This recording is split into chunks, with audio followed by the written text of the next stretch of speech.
룻이 만난 사람들 9번째, 나오미의 이름을 회복하다라는 말씀의 제목으로 주의 말씀을 함께 나눠보고자 합니다. 드디어 룻이 보아스와 결혼하게 되죠. 13절에 그 결론과 같은 이야기를 이렇게 이야기합니다. 우리 함께 읽어보겠습니다.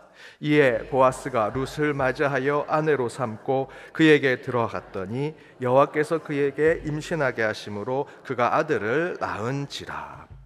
어찌 생각해보면 룻기의 말씀은 이 한 구절의 말씀에 결론을 내기 위한 말씀, 이야기다라고 생각할 수 있죠. 어떻게든 그 이방 여자, 과부가 됐죠. 그리고 정말 너무나 가난해서 이삭을 먹고 살 정도의 가난한 룻이 개과천선한 이야기, 그런 관점으로 생각하면 13절은 이 룻기라고 하는 성경의 이야기의 결론과 같은 이야기가 되어야 할 것입니다.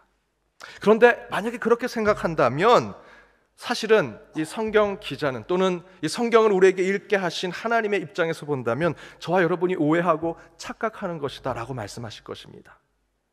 성경에서의 룻기는 룻이라는 여자가 외국 남자랑 결혼했는데 그 남자가 일찍 죽습니다. 과부가 되고 아무것도 가진 것 없는 시어머니, 그 나오미를 쫓아 타국에 왔다가 그곳에서 그 비구한 인생을 살다가 그 타국에서 괜찮은 사람 만나가지고 출세한 한 여인의 이야기로 하나님의 큰 복을 받았다라고 하는 것으로 이야기를 멈추고 그 가운데 주제를 찾으면 안 된다라는 것이죠. 13절이 룻기의 결론이 아니다라는 것입니다.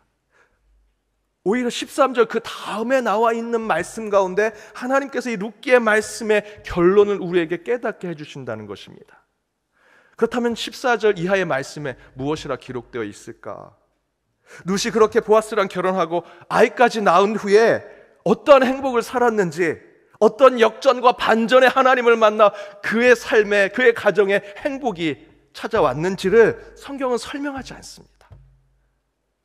대신에 14절 이하에 나오는 이야기는 나오미에 대한 이야기가 나옵니다. 인생의 역전은 룻이 보았는데 하나님은요, 그 뒤에서 그림자처럼 역할을 했던 나오미에게 더 관심을 가지고 계시더라는 것이죠. 그래서 14절에 이렇게 얘기합니다. 우리 14절 말씀 함께 읽어보겠습니다. 여인들이 나오미에게 이르되 찬송할지로다. 여호와께서 오늘 내게 기업 물을 자가 없게 하지 아니하셨도다. 이 아이의 이름이 이스라엘 중에 유명하게 되기를 원하노라. 이 말씀을 잘 보십시오. 기쁨을 누구에게 지금 주고 있습니까? 누가 기쁨을 받았다라고 이야기합니까? 여인들이 나오미에게 이르되 네가 기쁨을 얻은 자가 되었구나 라고 이야기하죠. 기업 물을 자가 없게 하지 않을 것이다 라는 하나님의 그 음성과 같은 이야기의 주어는 나오미입니다. 실제로 기업 물을 자가 된 구체적인 대상은 룻인데 지금 그 여인들은 기업 물을 자가 된 자가 나오미라 얘기하죠. 아이의 이름에 대해서도 이야기할 때 나오미에 대한 이야기를 합니다. 15절은 더 놀랍습니다. 이는 내 생명의 회복자이며 내 노년의 봉양자라. 곧 너를 사랑하며 7 아들보다 귀한 내 며느리가 낳은 자로다 라고 얘기합니다. 그 아들은요, 정확하게는 룻이 생물학적으로 낳았습니다. 나오미의 손자죠. 그런데 그 아들이다 라고 하는 표현을 보면 그 아들이라고 하는 것은 내 아들이다, 나오미 내 아들이다 라고 이야기하는 표현으로 너의 생명의 회복자가 될 것이고 너의 노년의 봉양자가 될 것이다 라고 표현합니다. 그러면서 16절에서는 나오미가 아기를 받아 품에 안고 그가 그의 양육자가 되었다라고 증거하죠. 17절은 더 놀랍습니다. 중간부터 보시면 이렇게 기록되어 있습니다. 그의 이웃 여인들이 그에게 이름을 지어주되 나오미에게 아들이 태어났다라고 이야기합니다. 룻이 아기를 낳는데 그 영광은 지금 나오미가 보고 있습니다. 생각해 보십시오. 룻기 말씀의 결론과 같은 13절에서 룻이 보아스와 결혼하고 아기를 낳았다는 말씀으로 사실상 이 룻기의 말씀의 결론과 같은 것으로 이제 마무리해야 될 것 같은데 하나님의 뜻은 지금 다른 곳에 있는 것 같습니다. 정작 정말 중요한 반전과 같은 변화는 룻에게 이루어졌다고 우리는 이 말씀을 읽고 있는데 하나님은 그렇게 생각하지 아니하시고 진짜 반전과 역전은 나오미에게 오고 있다라고 얘기하시죠. 그러면서 14절, 17절의 말씀에서 룻이 낳은 아들이 마치 나오미가 낳은 그런 아들처럼 또한 나오미가 새로운 삶을 얻게 된 것처럼 성경은 묘사하고 있습니다.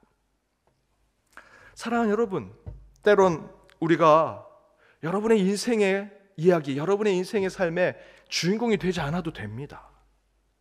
지난 주일 말씀처럼 때론 저와 여러분이 우리 인생을 소설로 쓰고 영화로 만들 때 저와 여러분 어떻게든 내가 내 인생을 써가는 소설에 내가 그 주인공의 작가가 되고 싶고 내 영화의 연출과 감독이 되고 싶어 하죠.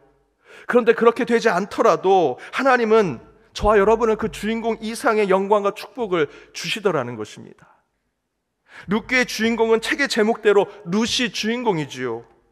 하지만 오늘 본문을 보십시오. 룻은 물론 여전히 주인공이지만, 여전히 룻에게 좋은 일이 생겼지만 그에 대한 기쁨과 영광, 하늘의 축복은요, 룻 뒤에서 그의 삶을 늘 지켜보던 나오미에게 주어지더라는 것입니다.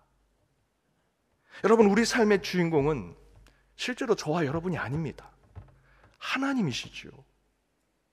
우리가 신앙으로 살아간다라는 것은, 여러분이 그리스도인이 됐다라는 것은 내가 갖고 있는 종교심, 교회에서 이야기하는, 기독교에서 얘기하는 그 종교적인 도덕심, 우리 인간적으로 지켜야 할 윤리성, 그래도 내가 신앙을 가졌으니 그에 대한 선한 삶을 살아가는 것으로 내 삶이 소설이 쓰여지고 영화로 만들어지는 것이 아니다라는 것입니다. 그것이 신앙이 아닙니다.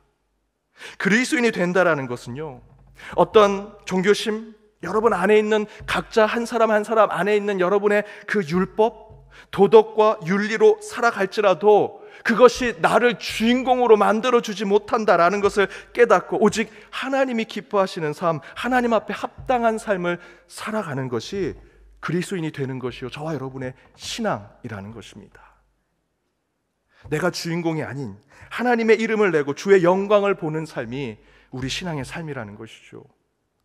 여러분, 나오미가 지금 바로 그 영광을 보고 있는 것입니다. 사랑하는 우리 연동교회 성도 여러분, 여러분의 인생에 하나님을 주인으로 삼으시기 바랍니다. 그리고 그 안에서 나오미가 받았던 주의 영광, 주의 복이 여러분 가운데 충만하게 임하길 주님의 이름으로 축복합니다. 그렇게 나오미는 룻의 이야기의 진짜 주인공이 되죠. 그래서 나오미는 그동안 가졌던 저주와 재앙의 그 이름이었던 마라라고 하는 이름을 버리고 이제 진짜 이름 기쁨의 라오미를 되찾습니다.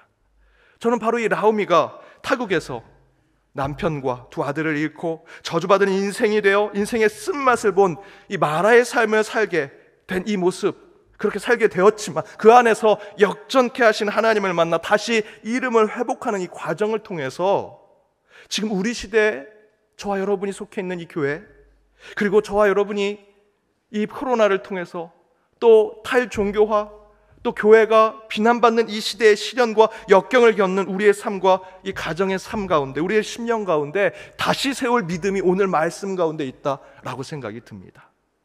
한번 잘 보십시오. 코로나 이전부터 교회 안팎의 교회는요, 예전과는 다른 신뢰감이 떨어진 교회와 우리 그리스도인의 모습이 되었습니다. 사회적 영향력도 상상할 수 없을 만큼 다른 종교에 비할 정도가 아니라 불신을 받는 기관과 거의 유사할 정도의 그런 사회적 영향력을 가지게 된, 그런 영향력이 땅에 떨어진 우리 교회 모습을 보게 되었죠. 마라와 같은 쓴맛을 본 교회, 마라와 같은 쓴맛을 본 우리의 심령과 신앙이었다라고 생각할 수 있습니다. 그러나 인생의 쓴맛을 본 나오미는 하나님이 흘려보내시는 그 인생의 강물에 자신의 몸을 맡겨서 그 하나님의 역사의 강물줄기에 작은 종이배를 띄우듯 자신의 몸을 맡겨 하나님의 순리에 따라 하나님께서 만나게 해주신 모든 사람을 만나고 닥치는 시련을 다 경험하니 끝내 하나님께서 그 나오미를 마라에서 다시 기쁨이라는 나오미의 이름으로 회복시킨 그 모습 가운데 이제 우리의 삶, 우리의 교회 모습을 비춰보아야 한다라는 것입니다. 그런데 바로 오늘 본문을 보니까 그렇게 나오미가 하나님의 순리에 따라 사니 그 가운데 자신의 인생의 회복의 증거를 하나님께서 보여주시더라. 마라에서 이제 기쁨의 나오미의 이름이 다시 회복되는 그 삶의 모습 가운데 하나님은 저와 여러분에게, 그리고 이 시대의 교회에게 두 가지의 증거를 우리에게 보여주십니다. 그 첫 번째는 바로 기도의 응답으로 증거가 되다라는 것입니다. 기도의 응답으로 증거가 되다. 사실 나오미는 이 13절 말씀, 이 한 구절, 곧 보아스가 룻과 결혼해서 기업 물을 자가 되어서 그 가운데 이제 후손을 보는 아이를 낳는 이 한 구절을 위해서 사실 인생 전부를 걸었다 해도 과언이 아니지요. 이 한 구절을 실현하기 위해서 나오미는 물론 세상의 수단과 방법을 가리지 않았을 것입니다. 하지만 나오미가 이를 위해서 인간적인 방법과 인간적인 수단을 해온 것 그 이상으로 분명히 나오미는 기도하는 자였을 것입니다. 그리고 하나님은 그 기도에 응답하셔서 오늘의 증거를 보게 하셨죠. 이처럼 저는 우리 그리스도인의 중요한 정체성 중에 하나가 기도하는 자가 되는 것이라고 생각이 듭니다. 그리스도인들은 기도하는 자다. 그러나 여러분, 저와 여러분의 정체성이 기도하는 자라고 하는 정체성에서만 머물러서는 안 됩니다. 기도하고 그 기도에 대한 응답을 보는 자가 되어야 진정한 그리스도인이 된다라는 것이죠. 여러분, 기도는 누구나 할 수 있습니다. 제가 등산해서 산 꼭대기에 올라가면요, 오히려 기독교인들은 기도 안 합니다. 세상 사람들이 그 산에 올라가서 큰 바위 보고 소원을 빌고 기도합니다. 교회 다니지 않아도, 신을 믿지 않아도 다른 사람들도 다 기도하죠.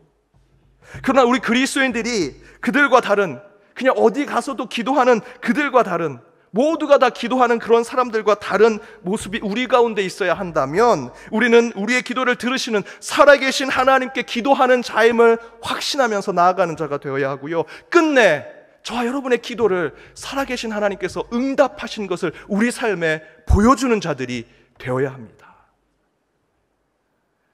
몇 주 전 제가 설교로 한국교회 기도에 대한 문제점을 말씀드렸죠.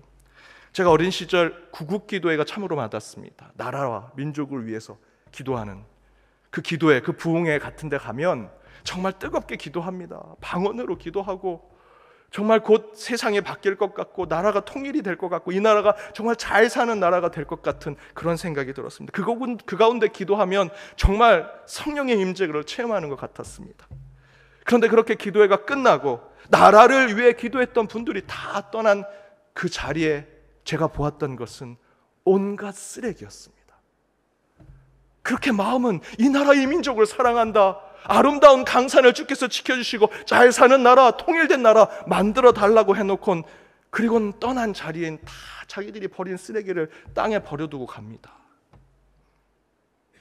저는 그 모습을 보고 너무 속상했습니다. 그 이후로 저는 기도에 대해서 우리가 입으로 벌려 기도하고 세상에 외친 기도가 허공에 떠도는 가짜의 소리가 아니라 진짜 살아계신 하나님이 듣는 음성이 되기 위해선 그 기도한 만큼의 책임지는 삶을 살아야겠다라고 결심했습니다. 영국 신학자 존 스토트가 한국 방문했을 때 이런 얘기를 했습니다. 한국 교회 성도들의 기도를 많이 하는 것에 비해 응답은 적게 받는 것 같다. 저는 이 지적에 동의합니다. 저 여러분 오늘 이 시간 기도하러 이곳에 오셨죠?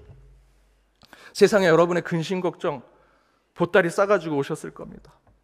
인상을 찌그리고 힘들고 고생하는 아픈 마음으로 이곳에 와서 기도하면서 그 보따리를 풀고 기도 제목 하나 둘씩 십자가 아래 내려놓습니다. 그때마다 감사합니다, 은혜입니다, 응답해 주셔서 감사합니다, 기도할 때는 정말 기쁨으로 찬양을 부르며 기도하고 하나님 이 기도를 이제 들어주셔서 감사합니다 라고 해놓고는 가실 때 어떻게 합니까? 다시 그 십자가에 내려놨던 기도 제목 다시 끌어와서 보따리에 싸가지고 똑같은 표정으로 세상을 나가는 것이 지금 한국교회 저와 여러분의 모습 아닙니까? 여러분 기도 열심히 하면 다일까요? 아니죠. 그러면 안 됩니다.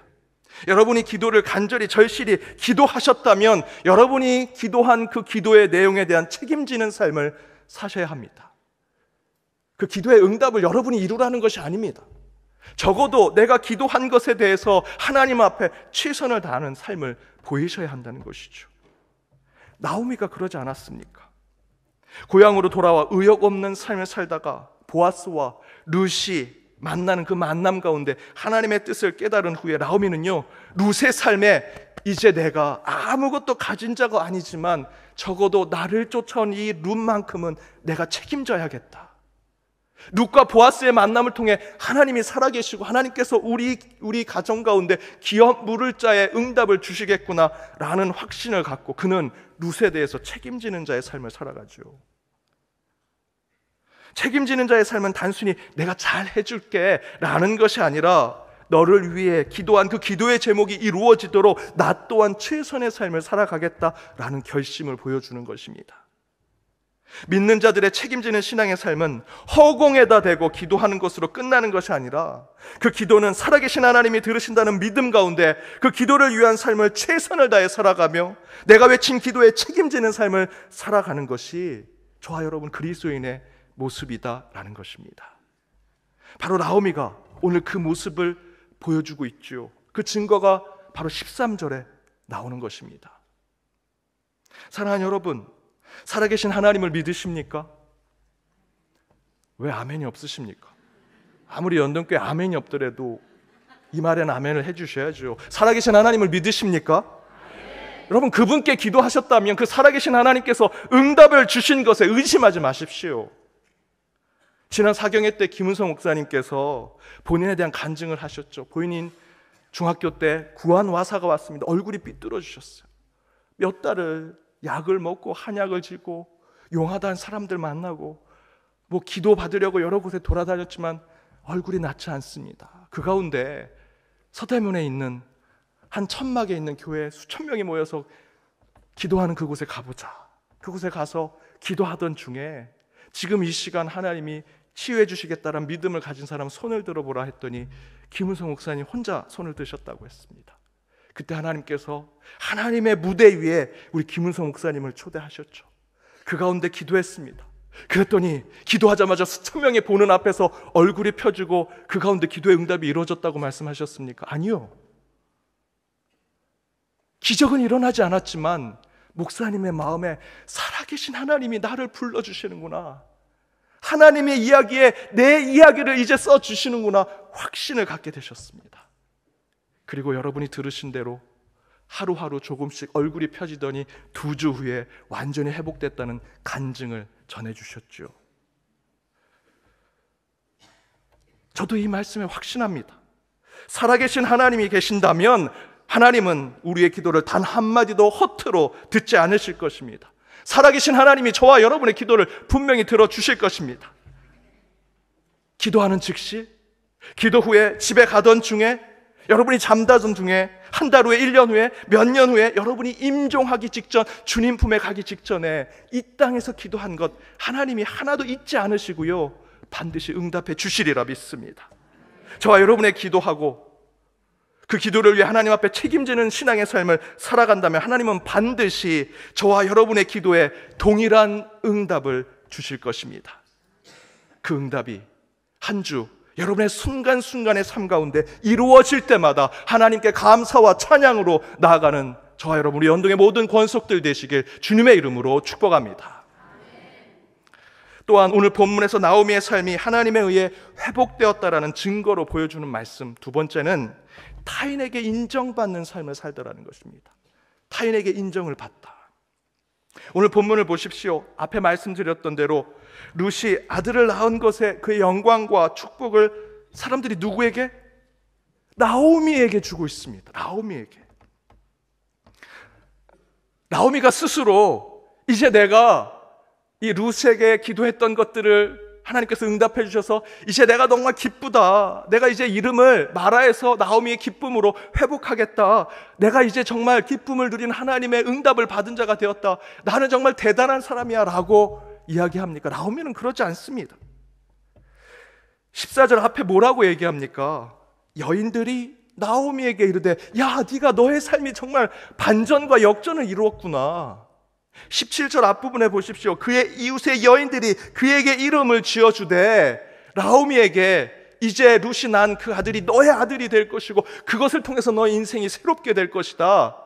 나오미가 스스로 자랑하고 그것을 세상에 떠벌리는 것이 아니라 그의 여인들이, 그 이웃의 사람들이 나오미의 그 반전된 인생을 오히려 세상에 알리고 있다는 것이죠. 지금 나오미의 상황이 완전히 바뀌고 전환되어서 역전된 인생을 살아가는 것을 나오미 스스로 얘기하는 것이 아니라 나오미의 주변에 있는 여인들, 이웃의 사람들이 인정하고 있더라는 것입니다. 바로 그때 저와 여러분의 변화된 삶도 진정으로 인정받을 수 있는 것입니다. 여러분의 가족, 여러분의 이웃, 주변에 있는 사람들이 여러분이 정말 신앙과 믿음으로 변화된 삶을 보고 야, 저 사람은 좀 달라졌어 라는 것이 될 때 진정으로 그것이 변화되고 하나님의 역전의 삶이 우리 가운데 이루어진 것이다 라는 것이죠. 오순절 성령 사건 이후에 예수 재림을 늘 소망하던 사람들이 초기 교회 공동체를 만들고 시작했습니다. 첫 교회 공동체의 모습은 여러분 아시는 대로 사도행전 2장 43절 이하에 나오지요. 믿는 사람들이 저와 여러분처럼 이렇게 모여서 예배를 드렸습니다. 물건을 통용하고 재산과 소유를 필요에 따라 나눠줬습니다. 마음을 같이 해서 성전에 모이고요, 떡을 떼고 순전한 마음으로 함께 음식을 나눠 먹었습니다. 우리 교회가 하는 그 동일한 모습을 처음 이제 성령을 받고 예수가 곧 재림할 것이라는 믿는 예수 그리스도를 믿는 자들이 모인 그 공동체가 바로 이와 같은 모습을 보였지요. 그렇게 하나님 나라의 공동체를 세워갔습니다. 그렇게 하나님을 찬미하고 예배하는 공동체가 되니 47절에 뭐라고 증거합니까? 우리 함께 읽어보겠습니다. 하나님을 찬미하며 또 온 백성에게 칭송을 받으니 주께서 구원받는 사람을 날마다 더하게 하시니라. 그렇게 함께 서로의 것을 통용하고 모이고 먹고 마시고 그 가운데 예배드리고 찬양하고 그 가운데 그 하나님 나라의 공동체를 세워가니 하나님께 예배드리는 그 공동체를 향해서 사람들이 뭐라고 얘기합니까? 온 백성에게 칭송을 받더라. 칭찬을 받고 인정을 받았더라. 그렇게 됐더니 어떤 일이 일어납니까? 주께서 구원받는 사람을 날로 더하게 하셨다라고 성경은 증거합니다. 앞에서 제가 우리 한국교회가 전과 다른 불신 그리고 떨어질 대로 떨어진 사회적인 영향력으로 어려움을 겪고 있다고 말씀드렸습니다. 하지만 이 코로나의 시간을 통해서 많은 교회, 많은 우리 성도님들이 진정으로 뼈를 깎는 노력과 헌신으로 이 땅에 떨어진 교회의 신뢰도와 사회적 영향력을 높이고자 얼마나 수고하셨는지 잘 알고 있습니다. 하지만 그 증거를 우리가 얻기 위해서는 우리 스스로 이제 우리 회개했어, 우리 반성했어, 우리 교회 이제 좀 괜찮아, 우리 이제 스스로 잘하고 있어 라고 말하는 것에 만족하는 것이 아니라 사도행전 2장에 나오는 초대교회처럼 온 백성이 칭찬하고 인정받는 교회가 될 때 비로소 지금의 한국교회는 다시 회복을 이루고 우리가 원하는 부흥이 곧 이루어지리라 저는 믿습니다. 저와 여러분, 여러분의 가정, 우리 교회가 타인에게 인정받는 인정 욕구에, 인정에 대한 욕심에 빠진 것에 인정 욕구에 빠지면 안 되지만 지금 저희에게 더 중요한 것은 자아 도취에 빠지는 신앙과 믿음에서 벗어나야 한다는 것이죠. 곧 우리끼리 신나서 찬양 부르고 이제 코로나가 끝났으니 다시 모이는 이곳에 함께 그냥 우리 큰 소리로 우리를 위해서만 기도하고 형제님, 자매님, 집사님, 권사님, 장로님, 목사님 호칭과 직분을 부르면서 은혜 받았습니다, 은혜로하여 우리가 좋습니다, 지금 이곳이 행복합니다 라는 자아도취의 신앙은요, 진정으로 하나님이 원하시는 신앙이 아니라는 것입니다. 우리가 진실되게 사도행전 2장의 말씀대로 하나님을 찬미하고 함께 서로를 통용하고 같이 먹고 마시고 교회 울타리뿐만 아니라 우리 이웃에게도 같이 주의 복음을 전하며 나아갈 때 세상 사람들이 우리를 칭송할 것이고요, 그 가운데 하나님께서 주를 믿는 자들을 날마다 더하게 하신다라는 것입니다. 우리 교회 이름이 무엇입니까? 연동교회입니다. 연동교회 이름이 뭡니까? 연못골에 동네에 있는 교회. 그렇다면 저와 여러분, 우리 교회가 하나님의 뜻 가운데 이룰 수 있는 것은 무엇이겠습니까? 연못골에 살고 있는 우리 이웃이 우리 교회를 인정하는 교회가 되어야 한다는 것이죠. 사랑하는 여러분, 나오미가 인생의 쓴맛을 본 삶을 살았지만 이내 곧 하나님은 그의 인생을 기쁨이란 이름으로 회복시켜 주시고 반전을 이루게 하십니다. 그런 반전과 역전을 이룬 나오미의 삶은 하나님이 인정하시는 것은 당연했고요, 그의 이웃과 주변 사람들이 먼저 인정하고 칭찬함으로 정말 나오미가 변화되었다라는 것을 증명케 해주셨습니다. 이처럼 저와 여러분의 삶, 우리의 심령, 더불어 우리 교회도 진짜 변화되고 부흥을 이루는 교회와 여러분의 가정이 되기를 원하신다면 우리 교회 옆에, 여러분의 가정, 여러분의 삶 옆에 있는 이웃들에게 진정한 하나님을 찬미하는 모습을 보여야 하고요, 그들이 우리로 하여금 야, 저 사람은 정말 예수를 믿는 자구나, 저 교회는 정말 제대로 예배를 드리는 교회구나 라는 모습을 보여줘야 한다는 것입니다. 우리 연동교회가 연목골 동네에 있는 교회라면 우리 교회 옆에 있는 주변에 있는 이웃들이, 사람들이 찾아와서 어느 교회를 가야 합니까? 라고 물었을 때 연동교회 가십시오, 저 교회는 진짜입니다 라고 하는 칭찬받는 교회가 될 때 진정으로 저와 여러분의 삶이 변화가 되고 이 교회가 주님이 원하시는 회복을 이루는 교회가 될 것이다 라는 말씀이지요. 이렇게 나오미의 삶에 임하신 살아계신 하나님의 역사가 이젠 저와 여러분의 가정 가운데도 임하기를 간절히 축복합니다. 그리하여 때론 여러분의 인생이 마라와 같은 쓴맛의 인생을 맛보았을지라도 기도의 응답이 여러분 가운데 있으시고 사람들의 인정함으로 하나님이 주신 참된 기쁨을 맛보며 살아가는 여러분의 삶이 되어 이번 한 주도 주께 영광 돌리는 삶이 되시길 주님의 이름으로 축복합니다. 기도하시겠습니다. 우리를 새롭게 하신 하나님, 말씀으로 우리를 바꾸시고 거듭나게 하시며 새로운 삶을 결단하게 하시는 그 하나님의 말씀에 순종하며 오늘도 주님 앞으로 나아갑니다. 오늘 주신 말씀으로 인생의 쓴맛을 본 마라의 인생에서 진짜 이름인 기쁨의 나오미를 회복하여 참된 행복의 삶을 증명하는 나오미의 인생을 닮아 우리의 신앙의 길을 찾아오니 역전의 하나님이시여 우리에게도 그런 살아계신 하나님을 증명하는 인생을 살게 하여 주옵소서. 이를 위해 기도의 응답의 역사를 보게 하시고 더불어 종교적 나르시즘에 빠지지 않고 하나님과 세상 사람들에게도 인정받아 땅끝까지 복음을 전하는 사명을 다하는 저희가 되어 저희의 마음의 관용과 긍휼의 마음으로 더욱더 많은 영혼들을 품는 우리 교회, 우리의 심령이 되게 하여 주옵소서. 이 모든 간구 예수 그리스도의 이름으로 기도드립니다. 아멘.